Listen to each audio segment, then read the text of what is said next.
ಇವತ್ತಿನ ರೆಸಿಪಿ ತುಂಬ easy and ಕ್ವಿಕ್ಕಾಗಿ ಮಾಡ್ಕೊಳ್ಳೋಂಥ fish fry ಮಾಡೋದು ಹೇಗೆ ಅಂತ ನೋಡೋಣ. ಒಂದೇ ಮಸಾಲೆ ಯಾವುದೇ ಫಿಶ್ಶಿಗಾದರೂ ಹಾಕ್ಕೊಳ್ಬೋದು. ತುಂಬಾ ಈಸಿ, ತುಂಬ ಇಂಗ್ರೀಡಿಯೆಂಟ್ಸ್ ಏನೂ ಬೇಕಾಗೋದಿಲ್ಲ. ಯಾರು ಬೇಕಾದರೂ ಮಾಡ್ಕೊಳ್ಬೋದು, ಅಡುಗೆ ಬರದೇ ಇರೋರು ಸಹ ಮಾಡ್ಕೊಳ್ಬೋದು. ನಾನಿಲ್ಲಿ ಫಿಶ್ ಫ್ರೈ ಹೇಗೆ ಮಾಡೋದಂತ ತೋರಿಸ್ತಾ ಇದ್ದೀನಿ, ತವಾ ಫ್ರೈ ಮಾಡೋಂಥದ್ದು.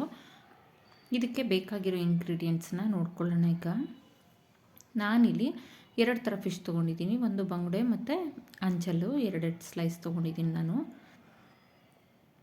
2 ಸ್ಲೈಸ್ ಅಂಚಲು ಮತ್ತು 2 ಫಿಶ್ಶು ಬಂಗುಡೆ ತೊಗೊಂಡಿದ್ದೀನಿ.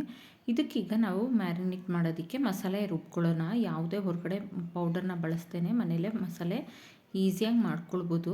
ನೋಡಿ, ಇಲ್ಲಿ ಒಂದು ನಿಂಬೆಹಣ್ಣಿನ ಗಾತ್ರದ್ದು ಹುಣಸೆ ಹಣ್ಣನ್ನು ನೆನೆಸಿ ಇಟ್ಟಿದ್ದೆ, ಮತ್ತು ಒಂದು 10 ಬ್ಯಾಡಗಿ ಮೆಣಸಿನ್ಕಾಯಿನ ನೆನೆಸಿ ಇಟ್ಕೊಂಡಿದ್ದೀನಿ ನಾನು. ಅದನ್ನು ಇದಕ್ಕೆ ಸೇರಿಸ್ತಾ ಇದ್ದೀನಿ. ಒಂದು ಅರ್ಧ ಸ್ಪೂನು ಜೀರಿಗೆ, ಅರ್ಧ ಸ್ಪೂನ್ ಮೆಣಸು, 1 ಇಂಚು ಚಕ್ಕೆ, ಹಾಗೆ ಒಂದು 4ರಿಂದ 5 ಲವಂಗ, ಇದಿಷ್ಟನ್ನು ಸೇರಿಸಬೇಕು. ಹಾಗೆ ಇಲ್ಲಿ ಒಂದು ಸ್ವಲ್ಪ ಬೆಳ್ಳುಳ್ಳಿ, ಹಾಗೆ ಸ್ವಲ್ಪ ಶುಂಠಿ ಸೇರಿಸ್ಕೊಳ್ತಾ ಇದ್ದೀನಿ. ಬೆಳ್ಳುಳ್ಳಿ ಸಿಪ್ಪೆ ಸಮೇತ ಹಾಕ್ಕೊಳ್ಳೋದು ತುಂಬ ರುಚಿ ಇರುತ್ತೆ. ಹಾಗೆ ಸ್ವಲ್ಪ ಉಪ್ಪು, ರುಚಿಗೆ ಎಷ್ಟು ಬೇಕಷ್ಟು ನೋಡಿಕೊಂಡು ಉಪ್ಪನ್ನು ಸೇರಿಸ್ಕೊಳ್ಳಿ. ನೋಡಿ, ಈ ಮಸಾಲೆನ ಈ ರೀತಿ ನುಣ್ಣಗೆ ರುಬ್ಕೊಳ್ಬೇಕು. ನೀವು ಮೆಣಸಿನ್ಕಾಯಿ ನೆನೆಸಿಟ್ಟಿರ್ತೀರಲ್ಲ, ಅದೇ ನೀರನ್ನೇ ಹಾಕ್ಕೊಂಡು ನುಣ್ಣಗೆ ರುಬ್ಕೊಂಡ್ರೆ ಆಯಿತು. ತರ್ತರಿಯಾಗೆಲ್ಲ ರುಬ್ಕೊಳ್ಬಾರ್ದು, ನುಣ್ಣಗೆ ಪೇಸ್ಟ್ ಮಾಡ್ಕೊಳ್ಬೇಕು. ಈಗ ಈ ಮಸಾಲೆಯಲ್ಲಿ ಎಷ್ಟು ಕ್ವಾಂಟಿಟಿ ಬೇಕು ನೋಡಿಕೊಂಡು ಅಷ್ಟು ಕ್ವಾಂಟಿಟಿ ನಾನು ತೊಗೊಳ್ತಾ ಇದ್ದೀನಿ.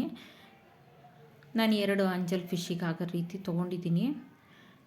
ಮಿಕ್ಕಿದರೆ ಬೇರೆ ಬಂಗುಡೆಗೂ ಇದನ್ನೇ ಹಾಕ್ಬೋದು. ನಂತರ ನೋಡಿ, ಇದಕ್ಕೆ ನಿಂಬೆಹಣ್ಣಿನ ರಸ ಹಾಕ್ಕೊಳ್ತಾ ಇದ್ದೀನಿ. ನೀವು ಬೇಕಿದ್ದರೆ ಮಸಾಲೆ ರುಬ್ಬಬೇಕಾದ್ರೆ ಕೊತ್ತಂಬರಿ ಬೀಜ ಸ್ವಲ್ಪ ಹಾಕ್ಕೊಳ್ಬೋದು, ಅಥವಾ ಇಲ್ಲ ಧನಿಯಾ ಪುಡಿ ಈಗಲೇ ಹಾಕ್ಕೊಳ್ಬೋದು. ನಾನು ಹಾಕ್ಕೊಳ್ತಾ ಇಲ್ಲ, ತುಂಬ ಮಸಾಲೆ ಏನು ಬೇಡ ಅಂಥೇಳಿ. ತುಂಬ ಚೆನ್ನಾಗಿರುತ್ತೆ ಟೇಸ್ಟ್ ಅಂತೂ. ಈ ರೀತಿ ಚೆನ್ನಾಗಿ ಮ್ಯಾರಿನೇಟ್ ಮಾಡ್ಕೊಳ್ಳಿ. ನೀವೀಗ ಸ್ವಲ್ಪ ಮಸಾಲೆ ಹಾಕಿ ನೀಟಾಗಿ ಮ್ಯಾರಿನೇಟ್ ಮಾಡಿ ಇಟ್ಟು ನಿಮಗೆ ಫ್ರೈ ಮಾಡೋವಾಗ ಮಸಾಲೆ ಕಡಿಮೆ ಅನಿಸಿದ್ರೆ ಆವಾಗ ಮತ್ತೆ ಇದೇ ಪೇಸ್ಟನ್ನೇ ಇನ್ನು ಸ್ವಲ್ಪ ಹಾಕಿ ನೀಟಾಗಿ ಫ್ರೈ ಮಾಡ್ಕೊಳ್ಬೋದು. ಏನು ತೊಂದರೆ ಇಲ್ಲ. ನೋಡಿ, ಈ ರೀತಿ ನೀಟಾಗಿ ಎಲ್ಲ ನೀಟಾಗಿ ಇಟ್ಕೊಳ್ಳೋ ರೀತಿ ಮಸಾಲೆನ ಹಚ್ಕೊಳ್ಬೇಕು. ಬಂಗುಡೆಗೆ ನೋಡಿ, ಈ ರೀತಿ ಒಳಗಡೆ ಎಲ್ಲ ಮಸಾಲೆ ಹಚ್ಚಬೇಕು, ಇಲ್ಲ ಅಂತಂದರೆ ಸಪ್ಪೆ ಅನಿಸುತ್ತೆ, ಟೇಸ್ಟೇ ಇರೋದಿಲ್ಲ ಫ್ರೈ. ಈ ಥರ ಕಟ್ ಮಾಡಿ ಇಟ್ಕೊಂಡಿರಬೇಕು. ಮಧ್ಯಾಹ್ನ ಈ ಥರ ಸ್ಲೈಸಸ್ ಆಗಿ ಒಂದು ಚೂರು ಕಟ್ ಮಾಡಿ ಇಟ್ಟಿದ್ರೆ ಈ ರೀತಿ ನಾವು ಫುಲ್ಲು ಎಲ್ಲ ತುಂಬ್ಕೊಳ್ಬೋದು, ಮಸಾಲೆನೆಲ್ಲ ತುಂಬಿ ಫ್ರೈ ಮಾಡ್ಕೊಳ್ಬೋದು. ಈ ರೀತಿ ಮಾಡೋದ್ರಿಂದ ನೀಟಾಗಿ ಎಲ್ಲ ಕಡೆಯೂ ಮಸಾಲೆ ಅನ್ನೋದು ಹಿಡ್ದಿರುತ್ತೆ. ನೋಡಿ, ಈ ರೀತಿ ಎಲ್ಲನೂ ಮ್ಯಾರಿನೇಟ್ ಮಾಡಿ ನಾನು 1 ಅವರ್ ಫ್ರಿಜ್ಜಲ್ಲಿ ಇಟ್ಕೊಂಡಿದ್ದೆ. ನೀವು ಹೊರಗಡೆನೂ ಸಹ ಇಟ್ಕೋಬೋದು, ಫ್ರಿಜ್ಜಲ್ಲಿ ಇಡಬೇಕಂತೇನಿಲ್ಲ.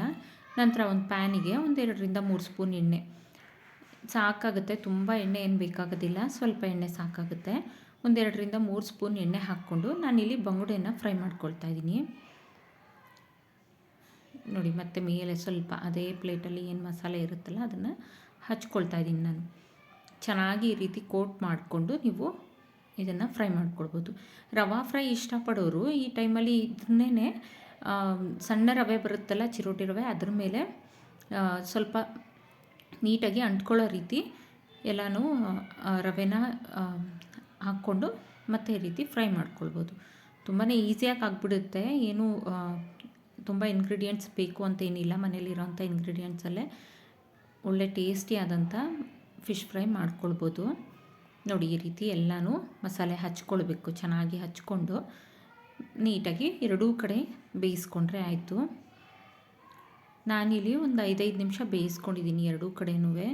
ಮೀಡಿಯಮ್ ಫ್ಲೇಮಲ್ಲೇ ಬೇಯಿಸ್ಕೊಳ್ಳಿ, ತುಂಬ ಹೈ ಫ್ಲೇಮಲ್ಲೂ ಬೇಯಿಸಬಾರ್ದು. ನೋಡಿ, ಒಂದೇ ಟೈಮಿಗೆ ನೀಟಾಗಿ ಬೆಂದಿದೆ. ನಾನು ಅದನ್ನೀಗ ಇನ್ನೊಂದು ಕಡೆ ಫ್ಲಿಪ್ ಮಾಡಿಕೊಡ್ತಾಯಿದ್ದೀನಿ. ಮಸಾಲೆನೂ ಅಷ್ಟೇ, ಈ ಮಸಾಲೆ ತುಂಬ ಚೆನ್ನಾಗಿರುತ್ತೆ. ನೀವು ಹೊರಗಡೆ ಪೌಡರ್ ತೆಗೆದು ಮಾಡೋದಕ್ಕಿಂತೂ ಸಹ ಈ ಮಸಾಲೆ ತುಂಬ ರುಚಿಯಾಗಿರುತ್ತೆ. ಒಮ್ಮೆ ಈ ಥರ ಮಾಡ್ಕೊಂಡು ನೋಡಿ, ತುಂಬಾ ರುಚಿ ಅನಿಸುತ್ತೆ ನಿಮಗೇ. ಈ ರೀತಿ ಚೆನ್ನಾಗಿ ಎರಡೂ ಕಡೆ ಫ್ರೈ ಮಾಡ್ಕೊಳ್ಬೇಕು. ನಾನು ಎಣ್ಣೆ ಮತ್ತೆ ಹಾಕ್ಕೊಂಡಿಲ್ಲ, ಒಂದು 3 ಸ್ಪೂನ್ ಎಣ್ಣೆ ಹಾಕಿದ್ದೆ, ಅದೇ ಸಾಕಾಯಿತು. ನೀವು ಇನ್ನು ಸ್ವಲ್ಪ ಎಣ್ಣೆ ಇಷ್ಟಪಡೋರಾದರೆ ಹಾಕ್ಕೊಳ್ಬೋದು. ನಂತರ ಇದೇ ಎಣ್ಣೆ ಇನ್ನೂ ಸ್ವಲ್ಪ ಇದೆ, ಅದಕ್ಕೆ ನಾನೇನು ಮಾಡ್ತಾಯಿದ್ದೀನಿ, ಒಂದು ಸ್ವಲ್ಪ ಕರಿಬೇವನ್ನು, 1 ಸ್ಪೂನ್ನಷ್ಟು ಕರಿಬೇವನ್ನು ಹಾಕ್ಕೊಳ್ತಾ ಇದ್ದೀನಿ. ಕರಿಬೇವು ಆರೋಗ್ಯಕ್ಕೆ ತುಂಬ ಒಳ್ಳೆಯದು. ಈ ರೀತಿ ಅದೇ ಎಣ್ಣೆಲಿ ಸ್ವಲ್ಪ ರೋಸ್ಟ್ ಮಾಡ್ಕೊಳ್ತಾ ಇದ್ದೀನಿ. ಸ್ವಲ್ಪ ಡ್ರೈ ಆಗೋ ರೀತಿ ರೋಸ್ಟ್ ಮಾಡಿಕೊಂಡು ಇದನ್ನು ಫಿಶ್ ಮೇಲೆ ಹಾಕ್ಕೊಳ್ತಾ ಇದ್ದೀನಿ. ಜೊತೆಗೆ ಇದನ್ನು ತಿನ್ನೋದ್ರಿಂದ ತುಂಬಾ ರುಚಿಯಾಗಿ ಅನಿಸುತ್ತೆ. ನೋಡಿ, ಫಿಶ್ ಫ್ರೈ ರೆಡಿಯಾಗಿದೆ. ಈ ವಿಡಿಯೋ ಇಷ್ಟ ಆದಲ್ಲಿ ಲೈಕ್ ಆ್ಯಂಡ್ ಸಬ್ಸ್ಕ್ರೈಬ್ ಮಾಡಿ, ಕಮೆಂಟ್ ಮಾಡಿ ತಿಳಿಸಿ. Thank you for watching.